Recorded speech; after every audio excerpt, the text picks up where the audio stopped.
And joining me in studio now is Mr. Riggs Eckelberry. He's the CEO of Origin Oil Incorporated. OOIL is a stock symbol. Riggs, good to see you again. Don, always.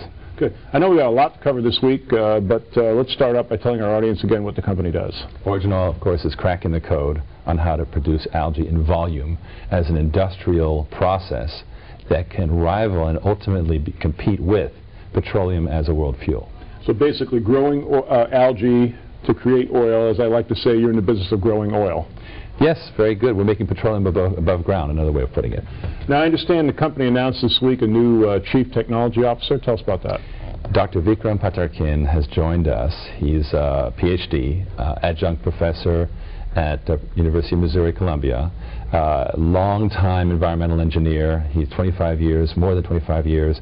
He's been in wastewater treatment a lot, many areas of chemical engineering, microbiology. He's got tremendous scientific background, well-published.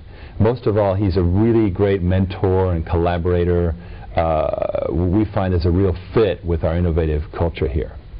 Now, when we were on the program last week, you had promised us some photographs of your machinery and the process. The first one we're looking at here is a close-up of what looks like something very scientific. Tell us about that. Well, these are photos of our first prototype of 19 February. They were, in fact, I took them on that day. Okay. It was the big breakthrough when this all came together and we started making algae in numbers that we had not expected. Okay. What you're looking at here is a tank with water filled with algae that's been growing. It's not yet at full growth because you wouldn't even see these lights if it was fully grown. Okay. The lights inside rotate, and they're spaced in such a way that you have all the algae gets to get light all the time. And furthermore, these lights turn because the algae only needs light every 6 seconds. That's called a flashing interval. And finally, they're tuned blue and red, which are the preferred wavelengths for the algae. That's really interesting. It's fascinating to see the inside of the machine because, of course, you know, when people most often think of algae, they think, oh, well, this is the stuff I'm trying to get rid of in my fountain or my pool.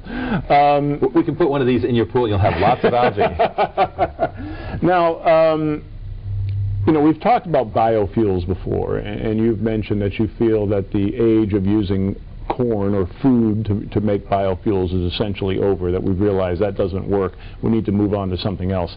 Are you saying that algae is the secret to get that done? Well, plainly, anything that uses a food crop, that uses arable land, growable land, and uses water on a continuous basis is out for biofuels. Okay. The world is realizing that. Right. And the only remaining, shall we say, crop really is algae because it fits all those three requirements, and the world is coming to recognize that very quickly. So algae is the only one if you're talking about biomass. Now, we'll have cars running on electricity, but jets won't be running on electricity. Right. We'll need portable fuels for quite a while to come. Okay. What can we expect to see from the company, say, next 150, 180 days? Well, the balance of the year really is going to be spent on, we have a new, larger prototype. The one you saw there was only about 7 gallons. We're moving to a 200-gallon prototype, which is being built now, and we're looking at some great numbers here. Also, we'll be firming up these, you know, a little while ago we announced there were some great production numbers. Now we're putting them into a complete, what we call, energy balance model and developing the return on investment that, you know, investors are going to need to build these systems themselves. Origin Oil, OOIL, as we like to say, growing oil. Riggs, always good to talk to you. Always. Thank you very much, Don. Thanks.